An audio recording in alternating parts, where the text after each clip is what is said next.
O Diário da Região TV apresenta Ferrovia e Companhia, com Cacá Simeão. Aqui, a ferrovia e o ferroviário são destaques. A partir de agora, no Diário da Região TV. Estamos iniciando mais um programa Ferrovia e Companhia. Estamos aqui com Renato Pena de Mendonça. Ele é um engenheiro civil que trabalha na CPTM há 48 anos, né? Começou aí como residente no trecho de Jurubatuba Evangelista e Mairinque Evangelista. Tudo bem com o senhor? Como é que está? Primeiramente, muito obrigado pelo convite. É uma grande satisfação para mim poder colocar algumas coisas da ferrovia para uma publicação que se interessa muito pelo assunto. Eu queria contar um pouquinho como é que eu cheguei à FEPASA. Em 1975, eu decidi sair de uma empresa que eu trabalhava, que era a construtora Better, que na época era a sexta maior empreiteira do Brasil, porque eu vivia uma vida muito louca. Eu trabalhava, varava a noite no escritório, eu tinha acabado de me casar e só 3 anos depois eu fui receber telefone. Então, minha mulher não sabia de nada, era muito complicado mesmo. Enquanto você é solteiro, você faz isso na boa, mas depois começa a te trazer problemas, né? E aí eu vi um anúncio do metrô querendo contratar um engenheiro assim. Olha que engraçado, naquele tempo tinha anúncio de jornal. E eu fui na estação Santa Cruz do metrô, levei o meu currículo, fiz uma entrevista e entrei no metrô. Fui admitido pelo metrô. E aí o então presidente da FEPASA, que era o engenheiro Walter Pedro Bodini, soube que eu estava indo para o metrô. Ele me conhecia profissionalmente e me fez um convite para trabalhar na FEPASA. Eu acabei, então, escolhendo a FEPASA, eu achei que eu ia ter mais oportunidades. E aí, no meu primeiro dia de FEPASA, eu fui me apresentar na residência de obra de Interlagos, que o escritório ficava bem na frente do portão do autódromo. E eu ia fazer um programa de estágio, quer dizer, nas regionais da FEPASA, nas oficinas, no movimento, etc, etc. Mas, justamente nesse dia que eu entrei na FEPASA, teve uma reunião em que decidiram que a residência de obras de Interlagos ia se desmembrar do Departamento de Engenharia Civil da FEPASA e ficar subordinada à Regional de Santos. Por quê? Porque era um abacaxi terrível. E, para vocês terem uma ideia, o presidente Geisel esteve visitando o trecho da serra, que teve desmoronamentos e ficou vários dias sem poder circular trens. Bom, então entrei em Interlagos e o residente era o engenheiro Omir Abílio de Almeida, com quem eu aprendi muito e que logo depois veio trabalhar na Superintendência do Subúrbio, no plano de modernização do subúrbio. E o que aconteceu? A residência ficou vaga e ninguém da FEPASA queria ir para lá. Aí um dia eu cheguei para o superintendente lá de Santos, falou, olha, ninguém quer vir para cá, eu já estou acostumado com isso daqui, se você não tiver nada contra, eu assumo. E eu virei residente. sem seleção, sem nada. Era assim, foi assim o começo do... Então eu fiquei na residência de obra da FEPASA e coube a mim, então, reativar o trecho de Mairinque a Evangelista de Souza. Esse trecho estava abandonado há cerca de 20 anos e com a reativação os trens de carga passaram a descer de Mairinque para Evangelista de Souza e liberando então condições para a FEPASA desenvolver o plano de modernização de subúrbio. Então aqui na região de São Paulo só passavam os trens de subúrbio. É engraçado que na época os trens japoneses, que eram os que circulavam na época, eles iam até Evangelista de Souza.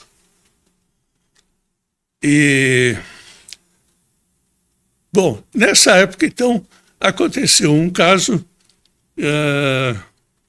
em que eu estava em Colônia Paulista brigando para conseguir um intervalo. E o chefe do movimento, na ocasião, que era um gentleman chamado Valdir Ribeiro, explicou que não podia dar, estava com muita demanda, não sei o que lá, e não me deu intervalo para trabalhar no trecho, né?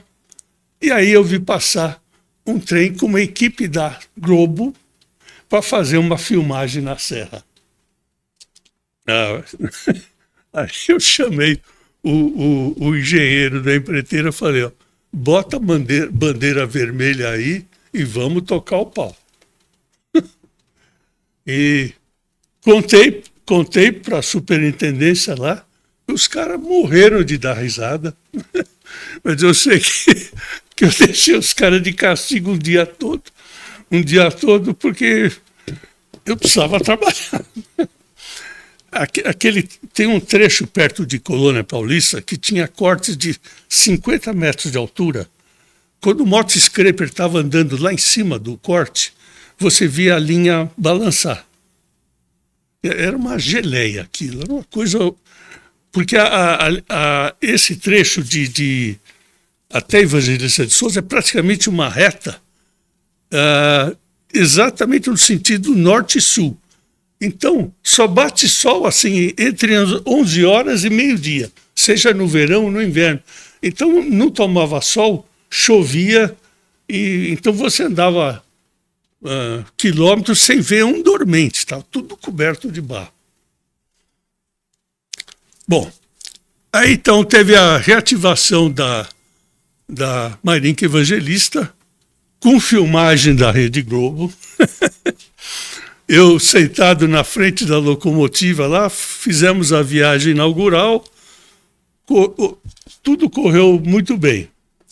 Voltei para casa feliz da vida, né? Mas mal sabia eu que os problemas que me aguardavam, né? Essa linha, ela foi construída na década de 20, com trilhos poloneses, barras de 12 metros. Então, como você tem duas barras por via, né?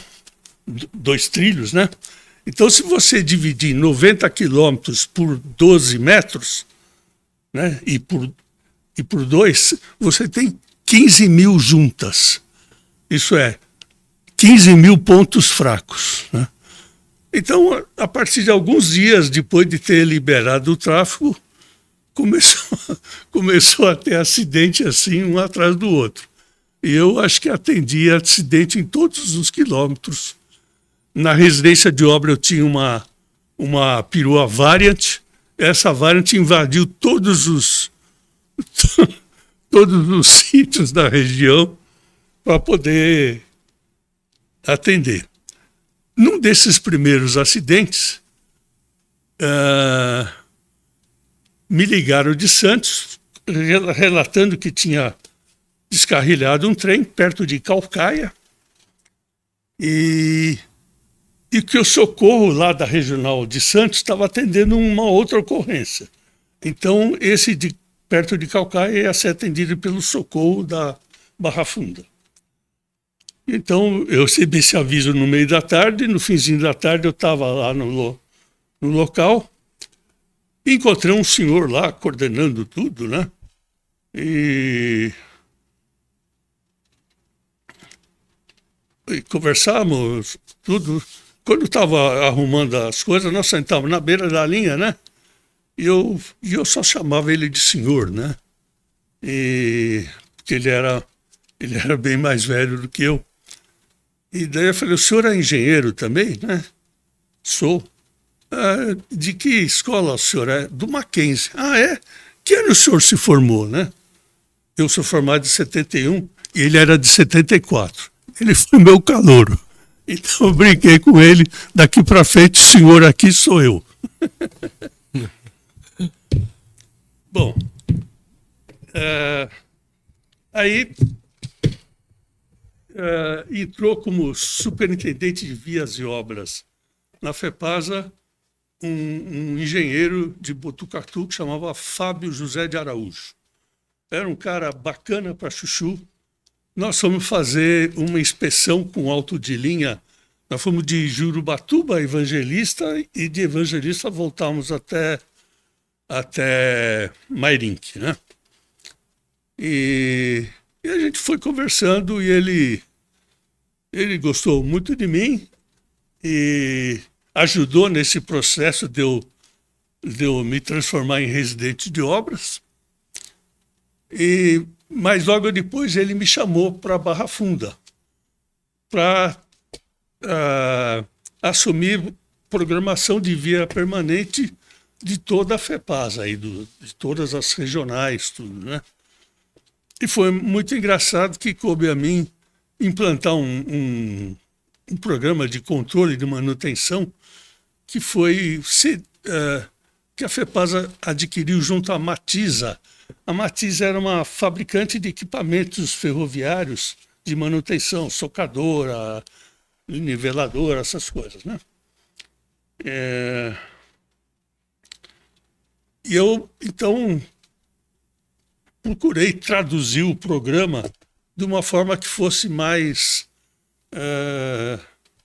palatável para os mestres de linha, feitores de linha. Exatamente. Não cortando o seu assunto, antigamente eu engarrotava muito, né? Tinha muito garrote Garrote não era bezerro, garrote... o pessoal esquecia de formalizar a junta de dilatação no trilho e no frio virava uma montanha russa, né? E nessa época, eu acho que foi nessa época que o senhor tomou a posição de fazer as juntas de dilatação e minimizou. Não, eu não sou o autor, não. Tem pessoas que me antecederam e que conheciam mais de via permanente do que eu. Eu, nessa época, tinha 1 ano e pouco de ferrovia, né? Mas eu desenvolvi, então, esse programa de manutenção e aí você vai aprendendo como as pessoas são diferentes. Então, tinha pessoal de uma determinada regional que começou a mandar, a ideia era mandar todo dia 5 de cada mês com os dados de produção do mês anterior, né? Então, tinha regional que todos dia 5 de cada mês mandava religiosamente. Aí tinha regional que enchia a paciência com tanta pergunta, que se acontecer isso, como é que faz, né? E demorava, mas eles tinham interesse em fazer a coisa direita. E tinha regional que uma vez no prédio da Barra Funda, eu encontrei com ele no elevador, ele falou, vocês estão querendo me ferrar, né? Então, assim era a FEPASA com suas curiosidades, idiosincrasias. Nessa época da reativação da Mairinque Evangelista, em Aldeinha tinha um feitor de linha que se chamava Batista Cavaleiro. O homem era um trator para trabalhar, era um colosso. E ele não conseguia ser promovido a mestre de linha porque ele ia mal no exame de português. Pô, isso é uma coisa... É triste isso, porque o camarada tem técnica, tem conhecimento, trabalha aqui num desgraçado e fica barrado por coisas assim. Então, na FEPASA tinha essas idiosincrasias.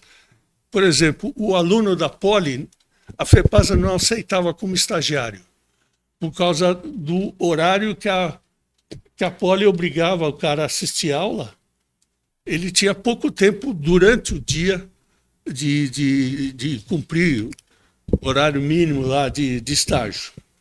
Pô, eu falei, isso é um absurdo. Como é que a FEPASA fecha as portas para a escola mais famosa de São Paulo, né? E aí eu combinei com o mesmo Brasílio do movimento um jeito de contornar essa situação, que era o estagiário trabalhar no movimento à noite. Assim ele conseguia cumprir os horários, aprendia bastante sobre operação, né? Então a gente tem que procurar ser criativo e inovar para não ficar amarrado nessas... Grande doutor Brasílio, né? O doutor Brasílio, ele era lá de Buri, né? Perto de Itapetininga. João Brasílio. Eu lembro muito bem dele.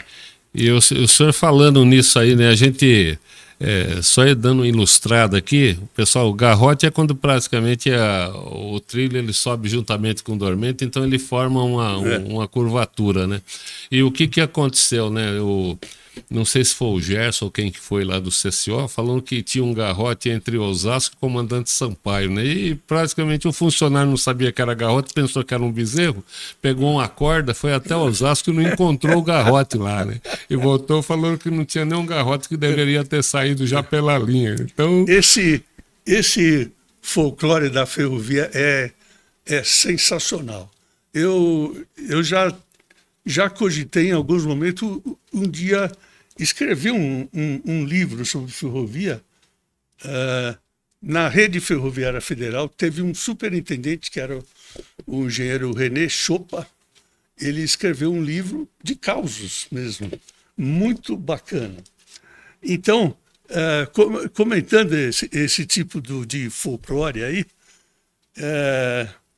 tinha uma coisa que o pessoal da operação reclamava muito, era dos cuidados na linha, né?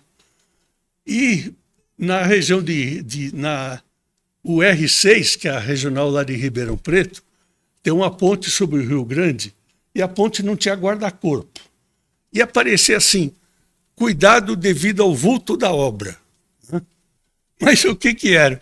O maquinista começava a passar em cima da ponte, ele não enxergava nada do lado, então ele freava. Mas freava de medo, não tinha problema nenhum, mas que ele não conseguia ver nada. Então, tem esses folclores que são muito bacanas. Agora, você foi para a ferrovia, por exemplo, muitos ferroviários, o pessoal da Sorocabana foram para o Iraque lá para montar a ferrovia. O senhor também foi lá? Muitos não, só fui eu e o Fábio Araújo, que eu comentei. Foi os maquinistas. Não chegaram aí, não. Eu vou contar por quê. Foi muita gente trabalhar na Mendes Júnior, não pela FEPASA. Na Mendes Júnior. A Mendes Júnior construiu essa ferrovia, né? Bagdá, Alcaim e Acachate, né? Era uma ferrovia que transportava passageiros e calcário dessas minas de Acachate. Mas então eu gastei quase 2 anos da minha vida na FEPASA montando essa proposta. Acho que foi um dos trabalhos mais bacanas que eu tive a oportunidade de fazer, porque o contrato previa operar a ferrovia, treinar pessoal, equipar a ferrovia, mobiliar 1.200 casas, né? E gerenciar a operação, né? Então foi um trabalho, quer dizer, você tinha que mobilizar desde panela até guindaste de 200 toneladas. Foi um trabalho colossal, bacana mesmo. E é um trabalho que eu pude repetir anos após, quando eu trabalhei um tempo na Promon, que ela fez uma proposta para o metrô de Argel, e eu pude, então, usar muito do que eu aprendi montando essa proposta, né? E essa proposta, então, ela recebeu a melhor nota técnica entre todos os proponentes. Tinha alemão, iugoslavo, coreano, hindus e chineses. E a melhor nota técnica foi a proposta da FEPASA. O presidente da FEPASA, na época, era o Ciro Laurenza. Cara, muito bacana também. Depois eu vou contar uma coisa, como é que a gente aprende a dar valor para as pessoas, né? E, bom, então, como a gente teve a melhor nota técnica, a Iraq Railways nos chamou para ir lá discutir a proposta e negociar, né? E, então fomos o Fábio Araújo, né, que era o superintendente de instalações fixas, eu e um engenheiro que é um dos 3 engenheiros com quem eu mais aprendi na minha vida, que se chamava Plínio Pureza, que era o vice-presidente da Mendes Júnior no Iraque. Esse camarada sabia tudo e sabia como funcionava o país. Na época do Saddam Hussein? Exatamente. De vez em quando lá tinha os abençoados pelo regime ganhavam um relógio que tinha uma efígie do Saddam, assim. Mas de vez em quando tinha umas tempestades de areia que você olhava no relógio e o cara estava fazendo assim. Tem outra película, tem outro problema. Diz que lá, se o cara bebesse, se pegasse o cara bêbado, ele batia na sola do pé, né? Diz que teve muito ferroviário com o pé inchado lá, hein? Não, mas não tinha como não beber, mas eles respeitavam. Dentro dos canteiros lá da Mendes Júnior, o cara... eles passavam novela, né? Escravizaura. Então, era como se fosse uma embaixada, num território livre. Então, as esposas dos engenheiros lá iam na piscina de maiô, não sei o que lá, coisa que não era possível fora dali, né? Mas então nós fomos para Bagdá. Eu era bem mais novo que o Fábio e que o Plínio Pureza, e daí eles me chamavam de Trombadinha. Eu usava o cabelo bem curtinho, né? Mas aí, quando a gente chegou em Bagdá, aconteceu uma coisa muito engraçada. Primeiro, que foi uma coisa estranha. O país estava em guerra com o Irã, e a gente chegou em Bagdá, 4 horas da manhã, a cidade iluminada que nem São Paulo, assim. Quer dizer, um país que está em guerra, como é que deixa a capital iluminada, né? Depois eu descobri que os iraquianos já tinham quase que acabado com a força aérea do Irã, né? Mas então chegávamos no aeroporto, né? Os caras me chamavam de trombadinha para cá, trombadinha para lá, e eu, como era dezembro, quer dizer, estava um frio desgraçado lá, eu fui com um terno de lã. E eu já tinha ouvido de outras pessoas dizer que o camarada, quando viaja bem vestido, ele é mais bem tratado. Hoje eu não sei se é mais assim. Hoje o cara vai de camisa regata, havaiana, né? Então, o que aconteceu? A mala do Fábio, que continha os nossos documentos lá para negociação, tudo em envelope lacrado, tudo, né? Os caras abriram a mala do Fábio, jogaram as coisas dele fora, rasgaram o envelope. Do Plínio Pureza também, mesmo o Plínio Pureza tendo tido inúmeras entradas no país, né? E a minha, o cara fez um X assim, né? Eu falei, tá vendo? Vocês me chamam de trombadinha, mas até aqui no Iraque os caras sabem quando o cara é gente fina ou não. Respeita, né? E nessa época, então, lembrando do Ciro Laurenza, um pouquinho antes eu fiz bolsa de estudo de especialização em planejamento e transporte urbano. Primeiro na França, em 81, e depois no Japão, em 83.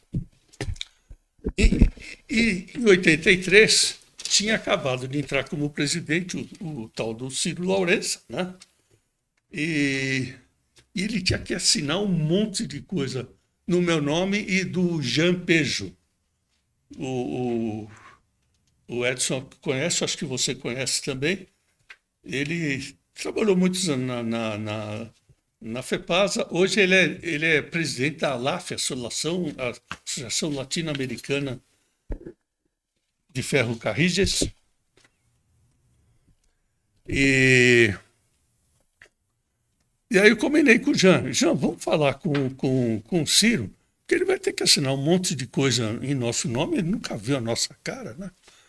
Então pedimos para a secretária do Ciro marcar, ela agendou, aí nós fomos lá, o Ciro nos recebeu, tudo bom, como é que é? Como é que é isso, como é que é aquilo, como é que é diária, como é que é? E aí respondemos tudo, ele falou, bom, eu vou assinar tudo, concordo com a ida de vocês, mas eu quero duas coisas em troca.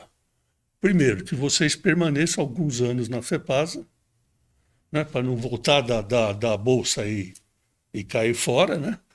E que cada um de vocês faça uma apresentação nas suas respectivas áreas. A minha, então, era planejamento de transportes e a do Jean era material rodante, porque não é todo mundo que tem essa oportunidade, né? Eu ouvi aquilo como se fosse assim, a minha mãe falando, qualquer coisa assim, achei a coisa mais natural. É exatamente o que eu imaginava ouvir de uma pessoa naquela posição, né? Bom, fomos para o Japão, me tornei super amigo do Jean, embora a gente ficasse em locais distintos. Mas aí eu tinha um colega argentino que contou um dia para mim que ele, quando saiu a bolsa, ele foi falar com o dono da empresa, né? O dono da empresa falou, não tem problema, você vai sim, mas eu quero metade dos dólares. Então você começa a dar valor. Quer dizer, o Brasil é terceiro mundo, mas é terceiro mundo medalha de bronze. E você vai descobrindo que existe até o 29º mundo. Esse tipo de experiência, de você conviver com gente do mundo todo, é muito bacana para a gente se posicionar como cidadão, como ferroviário. Você descobrir que tem muita coisa que você vai ver lá que não é novidade nenhuma, e que essas bolsas têm também uma finalidade de até vender equipamento, vender consultoria para os países em desenvolvimento, né? E uma curiosidade aí da minha estada no Japão, vocês estão de frente a uma pessoa que tem um diploma inusitado. Eu aproveitei horas vagas da bolsa e fiz um curso de japonês. E fiz assim, direitinho, bonitinho, fui em todas as aulas. E os japoneses são muito sérios, terminou o curso, eles me deram um diploma. Mas o meu curso era de conversação. Eu não aprendi a ler os caracteres. Então, na verdade, eu tenho um diploma de analfabeto. Japonês, né? Analfabeto de japonês. Depois o senhor veio aqui para o Largo 13, para a linha 5 aí. Sim, mas um pouco antes disso, daí a FEPASA recebeu um trabalho que a Promon fez para o JPOT sobre o trem de alta velocidade. E o então diretor técnico da FEPASA, que era o Ângelo Brunelli Ferraz, que era um camarada sensacional, um um entusiasta incrível. Ele falava... E era uma pessoa espetacular. E ele me chamou na sala dele e falou: Renato, eu estou saindo para uma viagem, eu recebi esse material aqui, parece ser muito legal, eu queria que você desse uma olhada nisso e na volta a gente dá uma conversada. Bom, peguei o trabalho da Promon e aquilo era um tratado de trem de alta velocidade, um trabalho de uma qualidade. Bom, quase tudo que eu sei sobre trem de alta velocidade eu tirei daquele trabalho. E daí eu pensei, porra, eu gostaria de trabalhar numa empresa que fosse capaz de produzir um material dessa qualidade, né? E aí começou o meu namoro com a Promon, que anos mais tarde se concretizou. E na época o diretor de engenharia era o Norberto Ferraz, né? Também uma pessoa espetacular, um técnico, uma pessoa de uma correção assim incrível. E eu entreguei minha carta de demissão para ele. Ele falou: "Você é louco, não vai fazer isso não." Eu falei que o que eu queria fazer, né? Ele falou: "Não vai fazer isso não, você vai sair licenciado." Então lá fui eu para a Promon, licenciado, e aconteceu uma coisa engraçada na minha entrevista com a Promon, que no meu currículo mostrava que eu falava inglês e francês. Então o meu entrevistador falou: "Bom, você fala inglês e francês, então você pode trabalhar no exterior." A Promon tinha contratos no mundo todo, né? E eu falei: "Não, eu queria deixar bem claro, a minha família está aqui, a minha mulher tem a carreira dela, eu posso viajar para o exterior quantas vezes forem necessárias, mas eu não me disponho a morar no exterior, né?"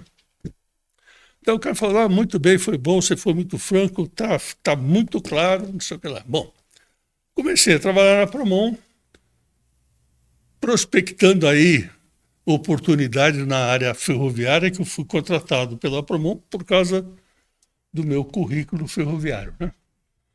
E aí o meu superintendente, que é quem tinha me entrevistado, falou: "Renato, eu lembro da nossa conversa, mas nós estamos com um problema num contrato da Argélia, né?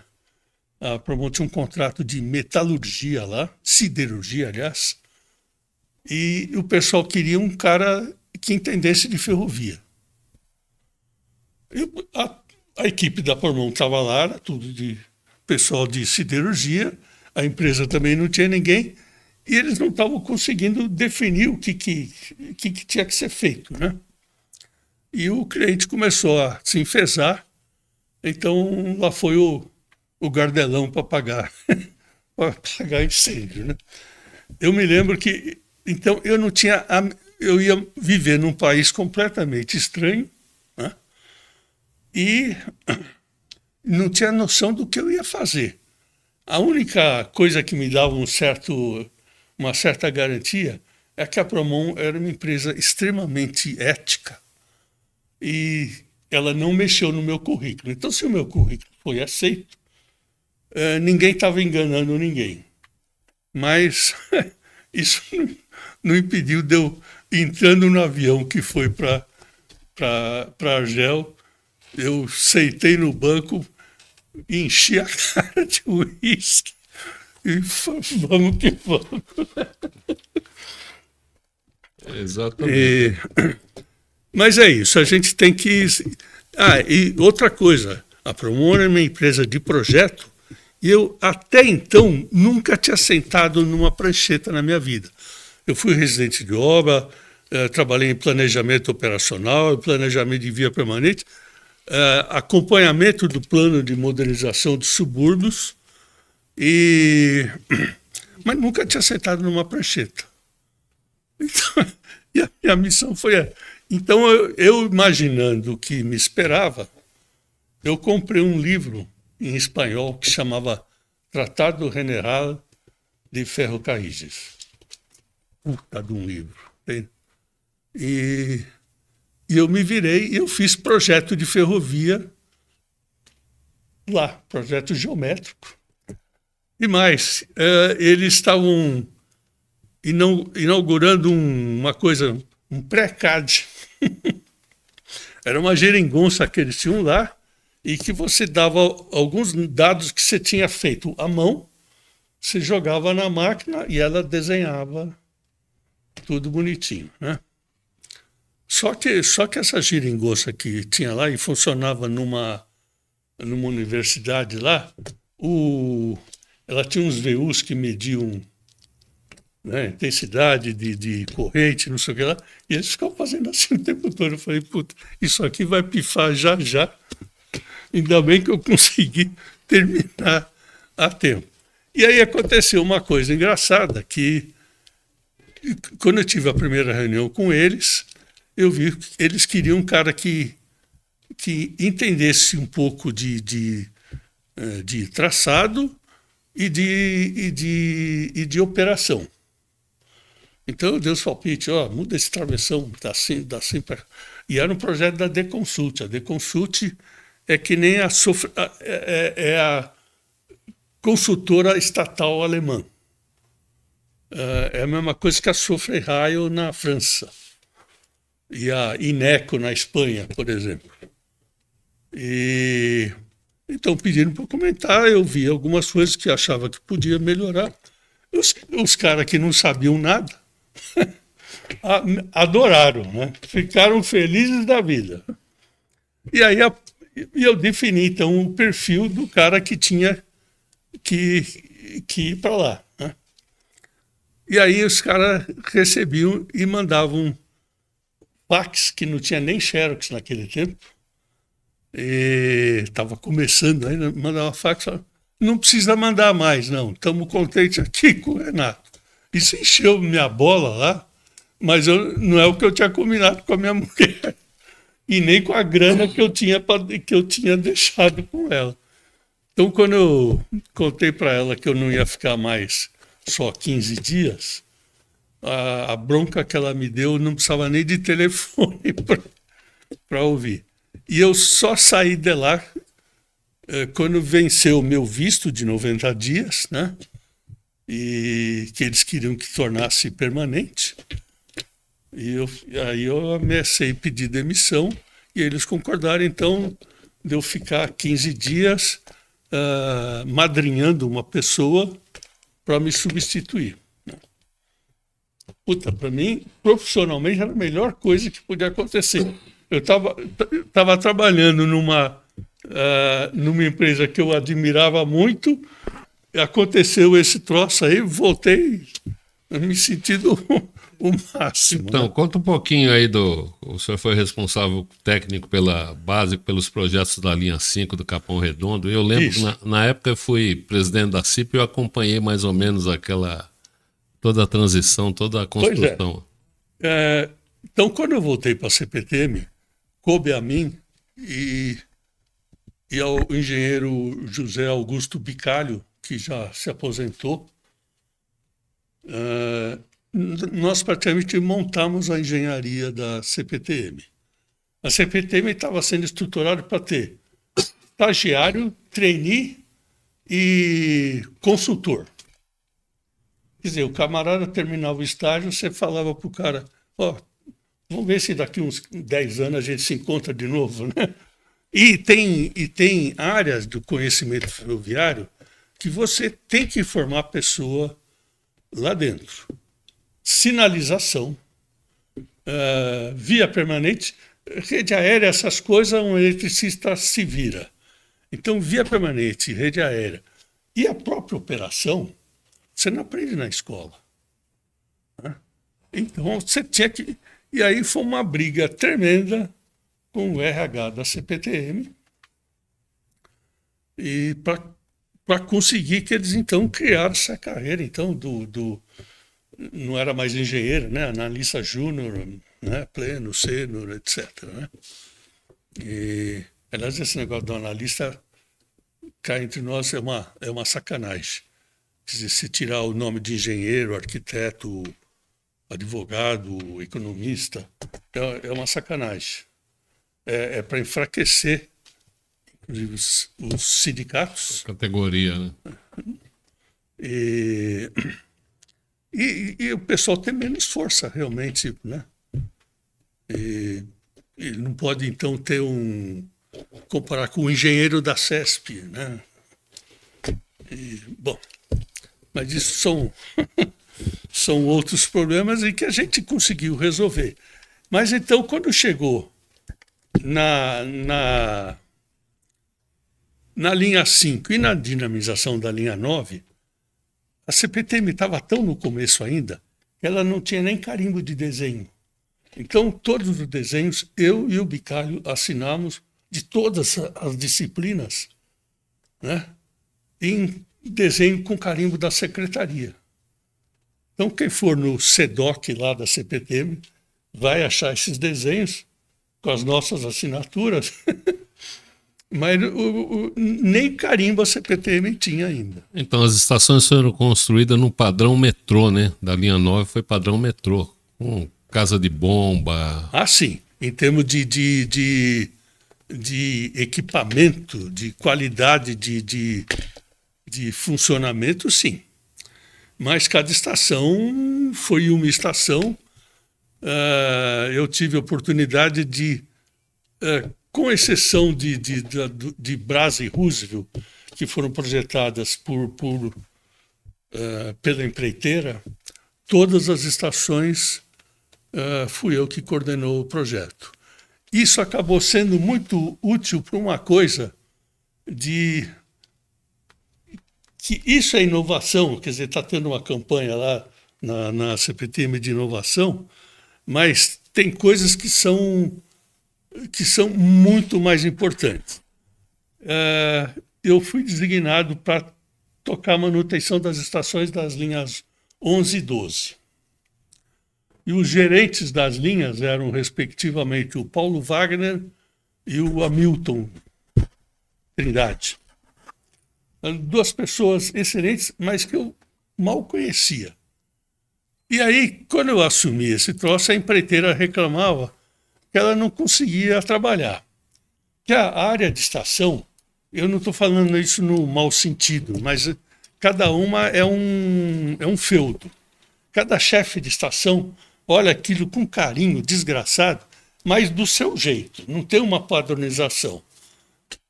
E aí, tem estações que são, por exemplo, Tatuapé. É horrível para você fazer manutenção lá. Que o mezanino é um movimento das 7 horas da manhã até 10 horas da noite, por causa também dos shoppings, né? Então, é difícil trabalhar lá. Mas, no mesmo horário que você não consegue trabalhar lá em cima, você consegue trocar a lâmpada na plataforma, fazer alguns serviços. Então eu tive essa ideia, fui lá no Brás conversar com o Hamilton e com o Paulo Wagner, expor a minha ideia. Como eu tinha na cabeça todas as estações, eu sabia qual tinha mezanino superior ou inferior, se tinha 2 plataformas, se tinha rampa ou se tinha, né?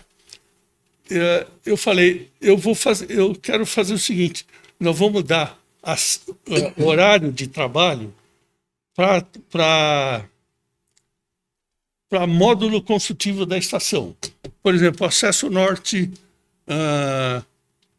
plataforma do lado norte, mezanino, acesso sul, plataforma do lado sul, né? E eu não tinha muita esperança que eles entrassem na minha. Eles não só entraram, como fizeram. Eu preparei então uma tabela, estação por estação, né? Plataforma, mezanino, acesso, né?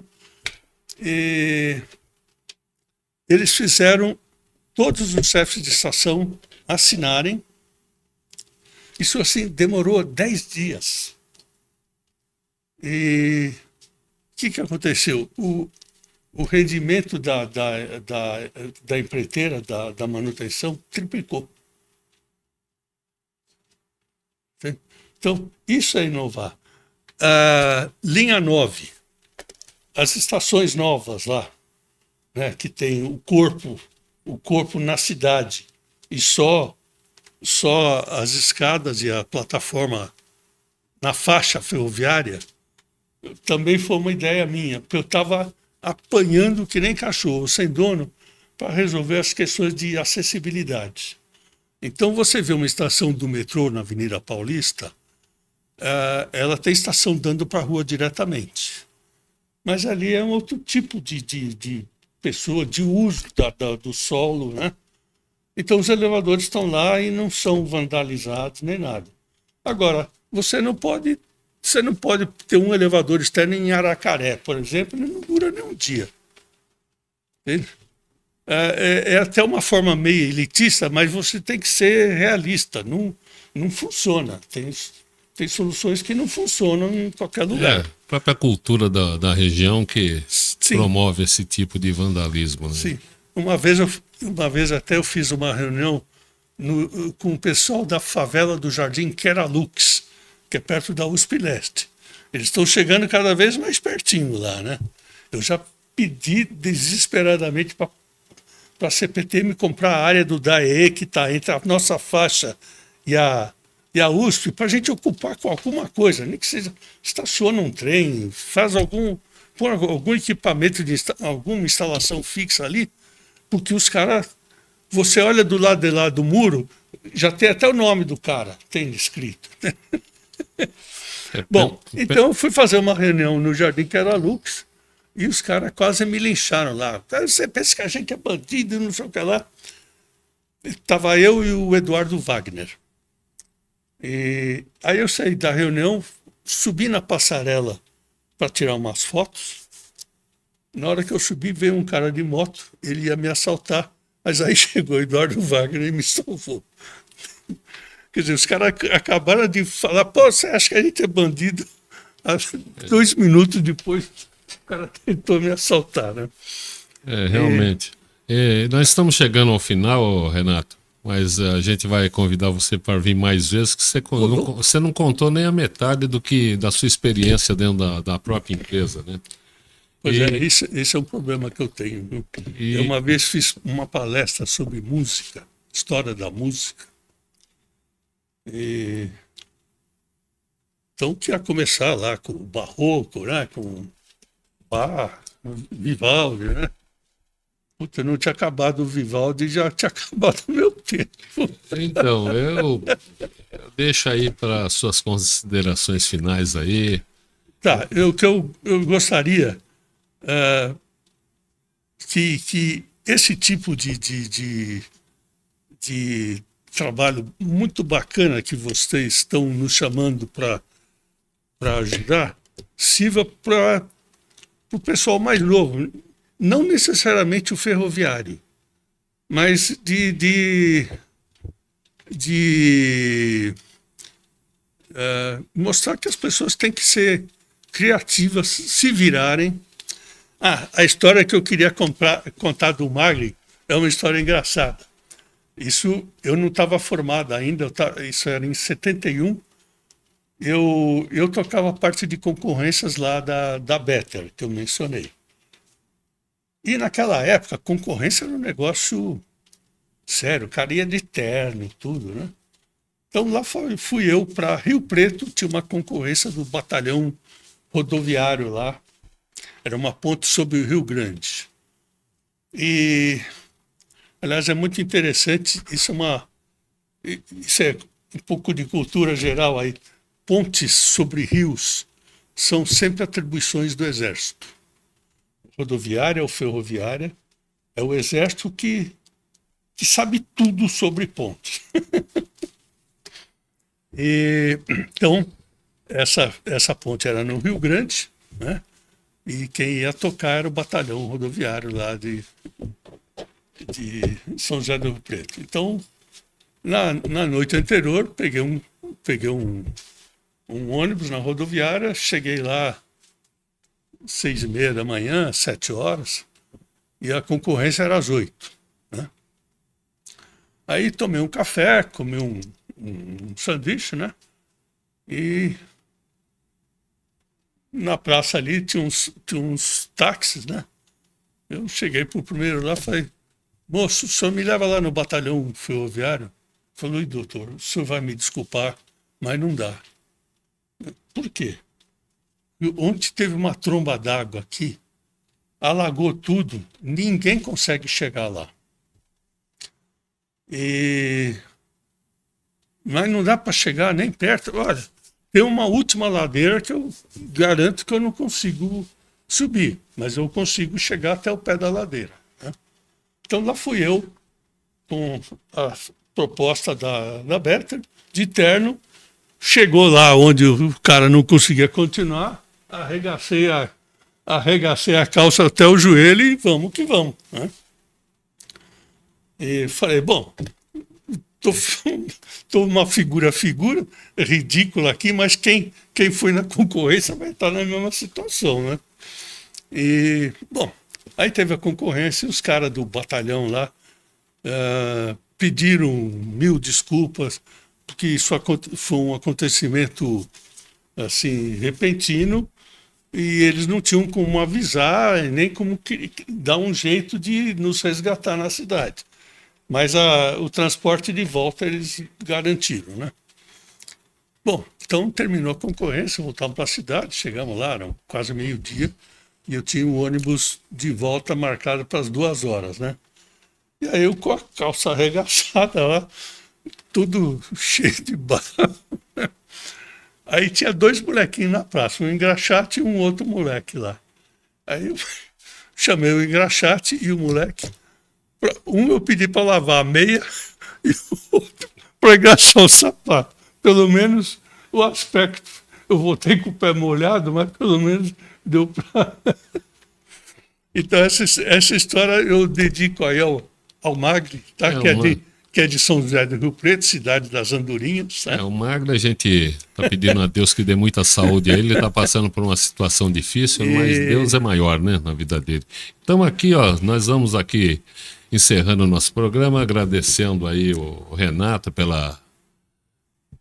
por tudo aquilo que ele falou aqui, né? Foi muito gratificante, passou por vários setores da ferrovia, né? E estamos aqui à sua disposição, tá bom? As suas considerações finais. Então, mais uma vez eu agradeço a oportunidade que vocês deram. Enfatizo, então, que vocês continuem com essa iniciativa e procurando atingir o pessoal mais jovem, não necessariamente ferroviário, tá? Porque eu procuro, é o legado que a gente tem, que é passar para o pessoal mais novo, né? Tá bom, obrigado. Direção-geral Márcio Sanazar, produção Alan Júnior.